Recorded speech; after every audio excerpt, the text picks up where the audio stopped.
کے D A کا جو لینڈ ڈپارٹمنٹ ہے اس وقت کراچی کے شہریوں کے لیے درد سر بن چکا ہے۔ ٹرانسفر اور موٹیشن یہ اتنا ایک مشکل مرحلہ ہو چکا ہے، فائل کے اوپر کوئی نہ کوئی ایسا آبجیکشن لگا دیا جاتا ہے کہ جو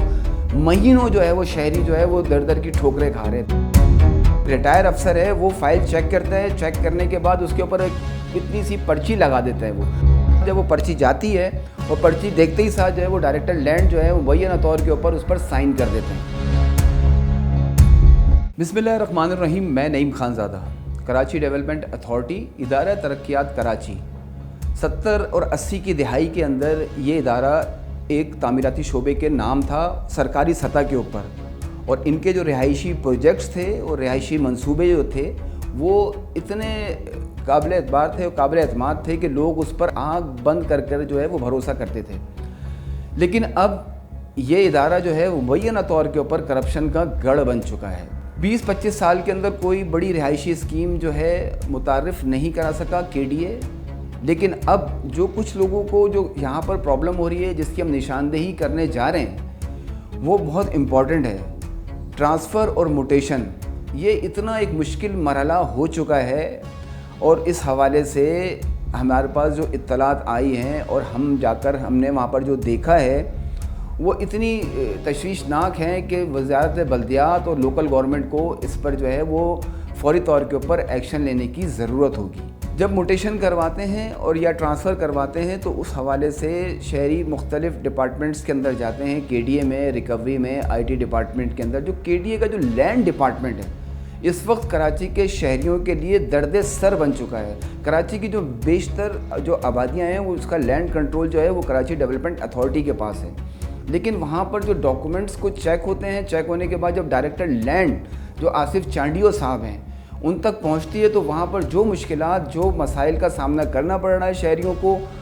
اس کے بارے میں ہم اب آگاہی دے رہے ہیں اپنے ناظرین کو کہ وہاں پر مبینہ طور کے اوپر جو ہے وہ کرپشن لی جاتی ہے، ورنہ فائل کے اوپر کوئی نہ کوئی ایسا آبجیکشن لگا دیا جاتا ہے کہ جو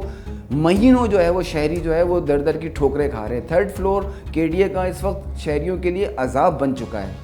پھر سب سے امپورٹنٹ چیز یہ ہے کہ ایک امان بابو نامی جو ہے وہ ریٹائر افسر ہیں،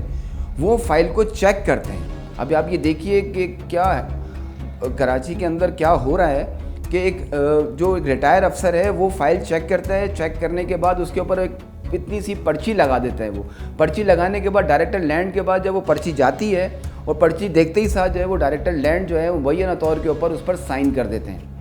اب اس کے بعد وہ فائل جو ہے وہ ریکوری میں چلی جاتی ہے۔ موٹیشن کی فائل کی میں بات کر رہا ہوں۔ تو اب یہاں پر یہ دیکھنا ہوگا کہ وہ ریٹائر افسر وہ کر کیا رہا ہے، اور مبینہ طور کے اوپر جو ہے وہ وہاں پر اس پر رشوت وصول کی جاتی ہے۔ رشوت جب وصول کر لی جاتی ہے تو اس کے بعد جو ہے اس کو وہاں سے ڈائریکٹر لینڈ سائن کر لیتے ہیں۔ اس حوالے سے ہم نے متعدد بار جو ہے وہ آصف چانڈیو جو ہے وہ ڈائریکٹر لینڈ ہے، ان سے ہم نے رابطہ کر کے ان سے موقف حاصل کرنے کی کوشش کی، لیکن وہ ہر وقت مصروف ہوئے۔ فون کیے تو انہوں نے جو ہے وہ فون ریسیو نہیں کیا۔ ڈی جی کے ڈی اے سے بھی ہم نے رابطہ کیا اس حوالے سے، لیکن وہ بھی اس پہ حوالے سے ہم کو اطمینان بخش جواب نہیں دے سکے۔ تو کراچی کے شہریوں کو مسائل کا سامنا کرنا پڑ رہا ہے موٹیشن کے اندر اور ٹرانسفر کے اندر، اور وہاں پر خاص طور کے اوپر جو لینڈ ڈپارٹمنٹ ہے وہ اس وقت درد سر بن چکا ہے کراچی کے شہریوں کے لیے۔ وہاں پر وزیر بلدیات جو ہیں سعید غنی صاحب، ان کو جو ہے وہ اس کے اوپر فوری طور کے اوپر نوٹس لینے کی ضرورت ہے۔ ہماری جو بات ہے، ہم جو بات کر رہے ہیں اس کی انکوائری تو کریں کم سے کم، آپ کو تمام کی چیزیں صورتحال سامنے آ جائیں گی، اور وہ جو ریٹائر افسران جو بیٹھے ہوئے ہیں وہ کر کیا رہے ہیں، اور اس کے بعد جو پرچی لگتی ہے اس پرچی کا مطلب کیا ہے، اور جو لوگ اپنے پورے ڈاکومنٹس جو ہے وہ تمام چیزیں ان کے پاس جو کاغذی کارروائی مکمل ہے اس کے باوجود بھی جو ہے ان کی موٹیشن نہیں ہو رہی، وہ 2 مہینے نہیں، 6 مہینے نہیں، 1 سال سے جو ہے وہ در کی ٹھوکریں کھا رہے ہیں لینڈ ڈپارٹمنٹ کے اندر۔ تو اس پر فوری طور کے اوپر نوٹس لینے کی ضرورت ہے تاکہ شہریوں کو اس عذاب سے جان چھٹ سکے، اور یہ جو مبینہ طور کے اوپر رشوت کا بازار گرم ہوا ہے لینڈ ڈپارٹمنٹ میں کے ڈی اے کے، اس کو ختم کیا جائے۔